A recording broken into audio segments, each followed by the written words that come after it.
So, if you didn't know, asylum seekers are having that much more problems trying to execute their application. Attorneys are having that much more problems defending their client and advocating for them seeking asylum. And so, on today's live, I am live on TikTok and I'm going to be talking about asylum a little bit deeper. Now, a lot of people know what asylum is, a lot of people already know asylum seekers are people who are coming to the United States of America who are already here. For you to seek asylum, you have to reach U.S. territory. You're on our ground, on the turf. You're on the U.S. border. Okay? Just to clarify. So once you get here, you're saying, I'm scared to go back to my home country for whatever reason. And so that reason could be political reasons, it could be specific groups, it could be gangs, domestic violence. Okay, a lot of different reasons, right? But your gender identity, sexual orientation, right? So, anyways, so when that happens, you're seeking asylum. Usually, that's what you could do. People would flee to the United States, arrive at the southern border, and say, "I'm seeking asylum," and they would have safe harbor. They would maybe detain for a little while, then they'll be released into the United States, and they can go through the legal process of seeking asylum. However, that has changed. There's no more coming to the United States and saying, I'm seeking asylum. Okay, come on in. It's no more of that. It's stopped. It really slowed down during the first Trump administration. It has totally stopped now.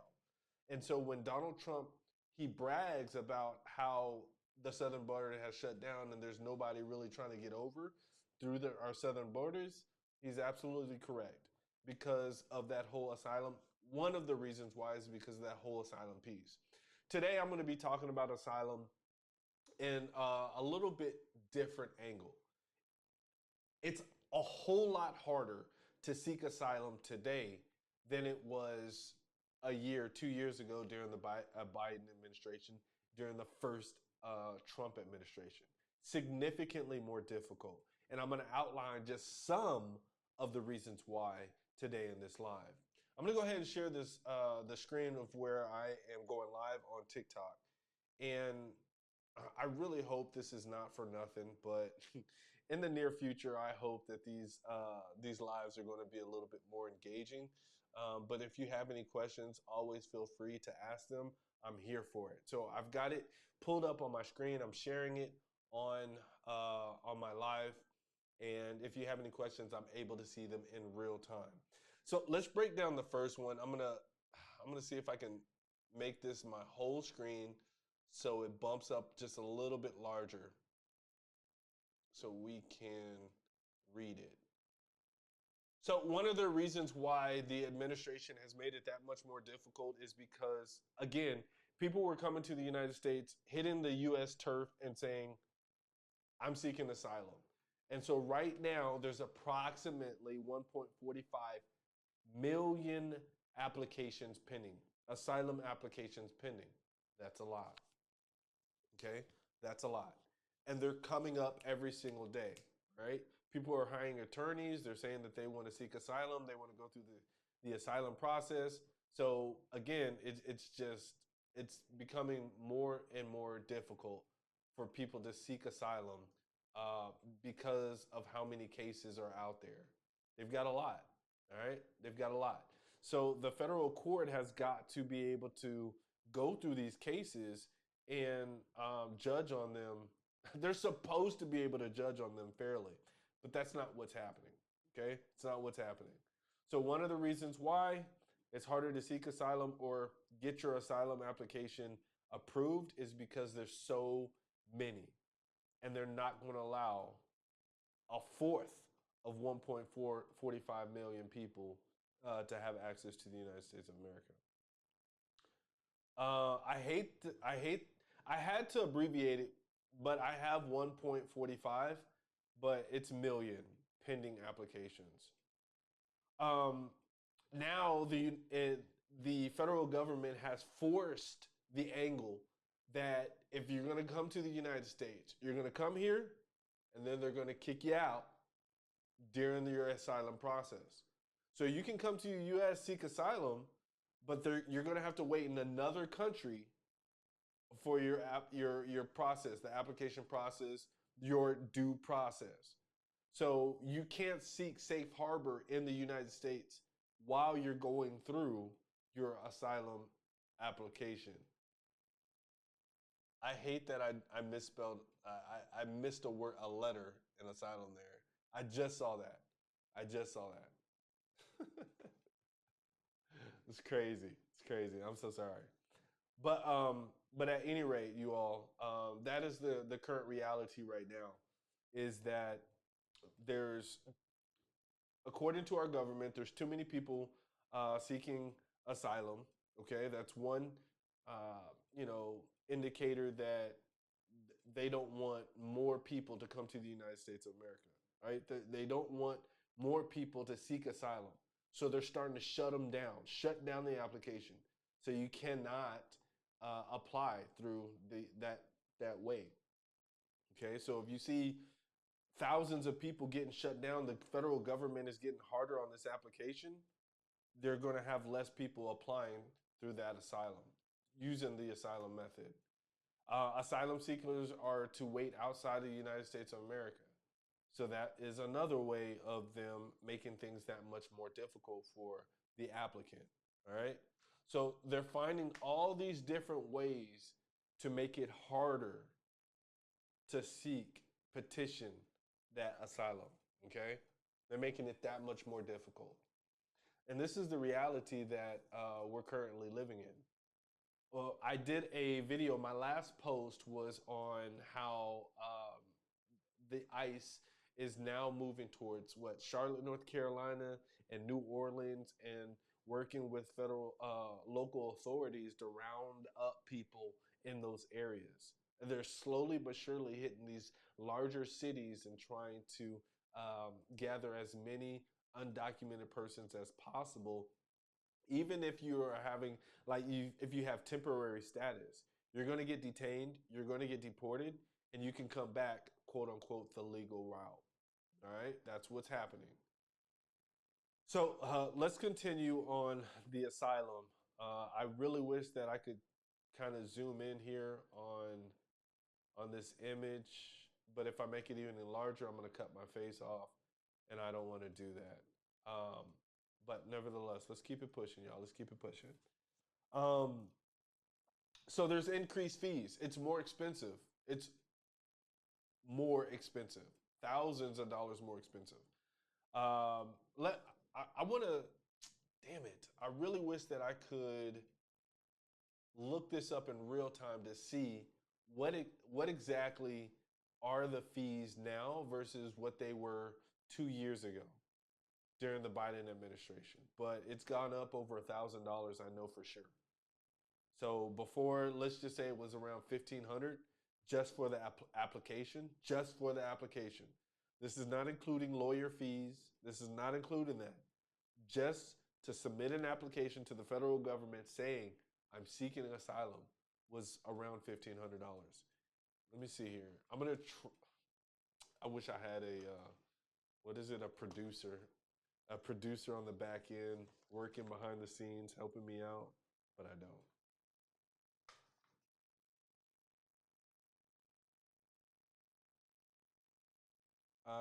And if you are in the live and you can help me out and you can throw out some numbers, please help me do. Please help me out. If you can look it up before I do, damn, my voice cracking. If you can look it up before I do, please do. We're gonna look it up. Asylum application fees is the Google search we're looking for.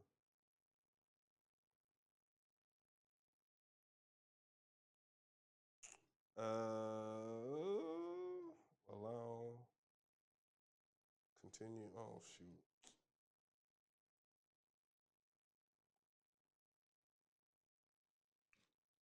All right, so USCIS. So this is U.S. Citizenship and Immigration Services. That's what that USCIS stands for. Y'all, that is probably the most credible site that you can go to get information. And so when we look up fees and things of that nature, this is probably the best place to find them. So 100 for aliens who file. There's that one. There's 275 renewal extension. I just want the main number. 275, $500 increase the maximum cost to register for TPS. So 500 plus 275 plus 250. Golly, we're at 1,000. EAD is 1,550. Now plus 275 is, I mean, this is too much, y'all. I mean, we're already at $2,000 for the application with all these fees that are going to different departments, different applications, and things of that nature. So I went to UCIS.gov and I looked up the application fees for those who are seeking asylum, and it's close to $2,000. So, you know, it's very expensive right now. Very expensive. It just went up though during the second Trump administration.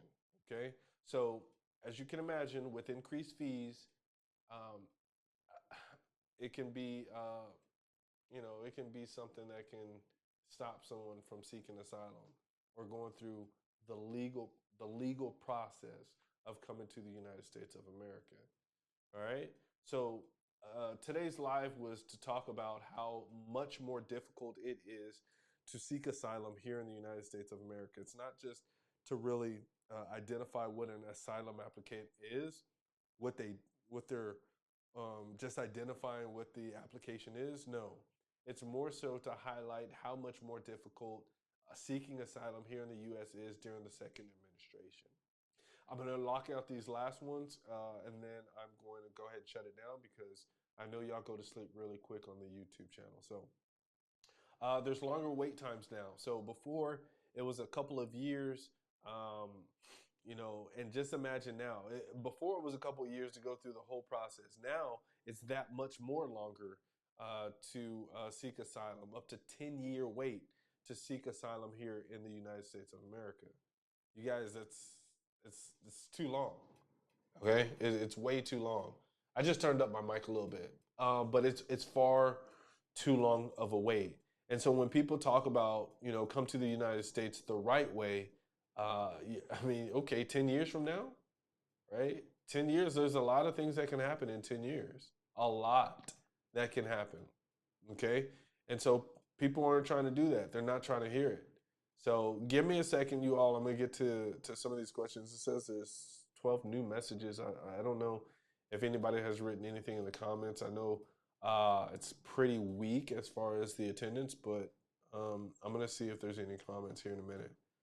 So there is longer waits to get into the United States. Now, mind you, they have to wait outside of the U.S. If they're going to go through this the right way, they have to wait in another country throughout this whole time that they are waiting to gain legal permanent status in the U.S. So it's a longer waits that it's taking to come to the U.S. Now, higher denial rates, it's evident. Like the courts aren't even wanting to look at evidence. They're not willing to look at um, you know the applicant's defense. Okay, if they're saying, oh, it's gangs, if they're saying, oh, it's domestic violence, I've got a partner that's looking for me, I've got an ex-boyfriend or ex-wife searching for me, they threaten me, and this, right? So things that used to be legit, no longer. And they don't even want to hear the evidence. And sometimes they shut down the appeal process. So it's very difficult right now when it comes to the denial rates. Extremely high when it comes to asylum. You've got to have a very strong case of asylum. An example of a strong case of an asylum seeker would be someone who is fleeing their country, seeking asylum from Cuba because they were caught in the street protesting, and they were very huge on social media speaking out against the government. Uh, there's video posts on Facebook showing that the federal government or the government of Cuba was attacking this individual who is seeking asylum. and that person who is seeking asylum that is on the tape getting beat up by authorities in Cuba is sitting in court seeking asylum, it would make sense. Strong case. They've got a possibility of gaining entry and legal status here in the U.S. Okay, but it's got to be that strong of a case. Video evidence, supportive documentation. It's got to be there. Okay. In fear of gangs of domestic violence is no longer strong. They're dismissing those cases. They don't even want to hear them. Oh, I'm fleeing my country because the cartel's after me. What? Get out. Dismissed. Like get out. Yeah, order of deportation. Okay. Um, what's another one? The cartel, MS-13. Like all these gangs are after me. They killed my brother. They killed my mom. Now they're after me. You've got evidence to show that they murdered your family members. Get out. Order of deportation. Denial. Right? And the only thing that they can do is they can appeal. When they appeal, a possibility of appealing. When they appeal, that allows them to stay in the United States 2 or 3 more years. However, if they get picked up by the federal government, by ICE, for whatever reason, a random stop, they're going to get detained. When they get detained, they're going to get deported. So even though they have a legal case proceeding, a legal proceeding right now, that's happening right now in vivo. Like they've got a court date set for 2027, 2026. Even though that they have legal proceedings going on, if they get pulled over for whatever reason, they get, I don't know, wrong place at the wrong time. They're at a soccer game, a kid's soccer game. ICE shows up. Say, hey, where's your license? Let me see your identification. I don't have. You start running. If they detain you, you're gonna get. If they apprehend you, you're gonna be detained and you're gonna be deported. Okay, so that is a huge. I left that one for last because in fear of gangs or domestic violence, because that used to be the number one reason why people sought out asylum. That's not the case anymore because of the high rates of denial now. Attorneys, defense attorneys, are no longer, immigration attorneys are no longer using that because they know that the federal courts are just going to deny, right? Not even hear the evidence.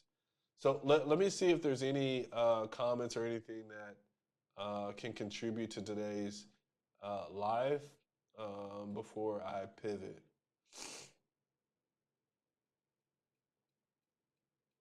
All right. Yeah, so welcome. I do these lives periodically. I need to have them a little bit more scheduled and structured and organized. Um, if I can find a job where I'm not traveling so much, or find a contract where I'm not, on the road driving, or I'm not in flight in a hotel, and I've got my setup here, I feel more comfortable, and have this technology available to me, then I most definitely will be a little bit more consistent with structured and and timely um, lives and more videos that I'll put out. But unfortunately, all my life is not structured like that right now. So please forgive me. With that being said, I don't have any more to share outside of what I have today on Asylum. What is Asylum?